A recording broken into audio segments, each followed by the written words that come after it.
Tole egaa kabajamtoota fi hordoftoota jaalatamtoota tiktaakii kiyya akkam jirtu ani nagaa kooti galanni kiristoosiif haa ta'u jirtu fayyuma keessanii hojiin maal fakkaata hin jajjabaattu ni bira hundumtuu naguma waaqayyoof galannaa ta'u tiktaakii kiyyas yuutuubii kiyyas warri na hordoftan baay'ee sin galateeffadha yaada kiyyaa irratti yaada siniif ta'u keessaa fudhattanii kan siniin ta'an immoo dhiisuu dandeessu jechuudha maaliif kun yaada kooti wanta natti dhaga'amedha. Kanaafiyyuu mucayyoon suuraa ishee asirratti isinii godhe kana ishee bichaa miti ishiin akka fakkeenyaa taatu malee ijoollee baay'eedha rakkina kana keessa kan darban jechuudha keessattuu warri nama lama nama sadi taatanii waliin hojjettan baay'ee qormaata walitti ta'u jechuudha maaliif mucayyoon tun imma madaam ishee jaalattee walii gallaan ishii sun inaaffan ishee qabee maaliif madaamin ishee jaalatti jettee abbaa warraa kee wajjiniin walitti dhufu jettee oduu odeessitee biddeena ishii nyaatturraa akka ishiin niitiin itti jijjiiramtu akka ishiin hamtuu itti taatu akka ishiin hojii itti baay'istu akka ishiin ishee rakkistu goote jechuudha. Kun maaliif barbaachise obboloowwan koo? Namni biyya tokko bahee miti zeegaa biyya namaa wajjiniin yoo ta'e nuti kan baane biyyaaf hojii hojjennee gara biyya keenyatti gallee jijjiiramuudhaaf miti. Maaliif biddeen namaati irratti kan qoree naqu? Biddeen namaati irratti maaliif wanta hin taane balleessina? Har'a biddeen namaa warri balleessinu borummoo warri gufuu namatti ta'an boru akkasuma nutis namni biraa gufuu nutti ta'ee karaarra nu dabsa jechuudha.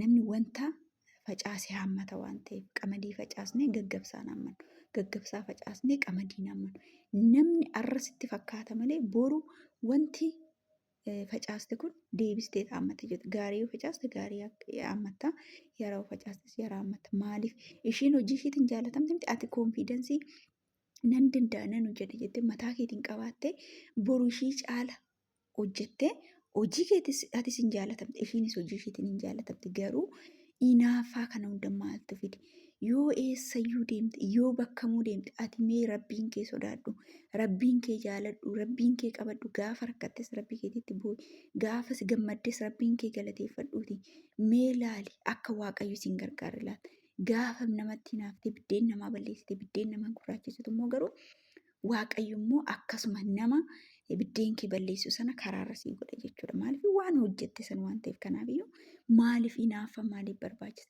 Maaliif jarri immoo gaafa namatti jijjiiramanii miti mukaan oduu akkanaa dhaga'aniiti miti mana keessa otoo kaameraan jiru ijaan hin argiti garuu maaliif namni biyya ishii kun ani ishii shakkite ani akkamitti ani shakkine jettee madaam ishiitti jijjiiramte akkasitti asaarii nyaachiste jechuudha. Kana waan ta'eef biddeen namaa hin balleessina.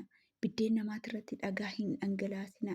Isinis biddeen keessan waaqayyo sii xaafe nyaattaatis ishiinis kan waaqayyo ishiidha barreessiif nyaata. Eenyumtu biddeen namaa nyaatu piliis of eeggadhaa. Har'a waan madaamii biratti jaalatamte sitti fakkaachuu danda'a. Yeroo oduu deddeebistee yeroo maal jettee keessattuu warra afaan hin dandeenye warra haaraa gaafa dhufan barsiisa hojii itti agarsiisa. Kana biras immoo hiriyaan ta'e yoo jaalatamte maal rakkina qaba?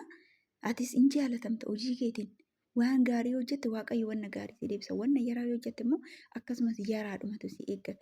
Biddeen namaa balleessuun biddeen nama oduu asiif achi deddeebisan isaan gaafa aaran jarri hojii namatti baay'isu amalli isaanii namatti jijjiirama. Bakka nama kan turasu seexana namatti ta'u isaan jijjiiramaniitu. Kanaafuu maaliif kan hunda gootu? Warri wantoota akkanaa hojjettan warri biddeen namaa gurraachessitan of eeggadha deebi'a. Wanna kana dhiisaa maaliif wanna facaastan haammattu waan ta'eef har'a sitti fakkaachuu danda'a. Sitti fakkaate niitiin keessa ishiititti ishiin iyyuu ati waree deddeebistee hojii ishee akka hojjettuufif malee akka siifiyyuu kabajan qabdu ishiin karaa ishiitti irratti maaliif nama biyya ishiitiif zeegaa biyya ishiitiif kan hin taane anaaf hin taatu siin jetti. Sii tuffatti keessa ishiititti sitti fakkaatin jechuudha. Kanaafiyyuu nuyi asitti mucayyoo waliin hojjennaa ture mana nan jiru keessatti waliin galu wal lolaa ture dura sana achumarraan baay'ee gammadaati turte yeroo inni wal lolu achumarraan bakka yaa'u amala wal dandeenyeetuma hanga nuu danda'ame walii dhiisnee waan hundumaa dhiisnee nuyi walii galuu qabne gaafa nuyi walii galuu qabne sana aaruu qabanii jechuudha. Hoggaanii kofallee hoggaanii waliin haasofnee hoggaanii maal jedhan hin jaalatan.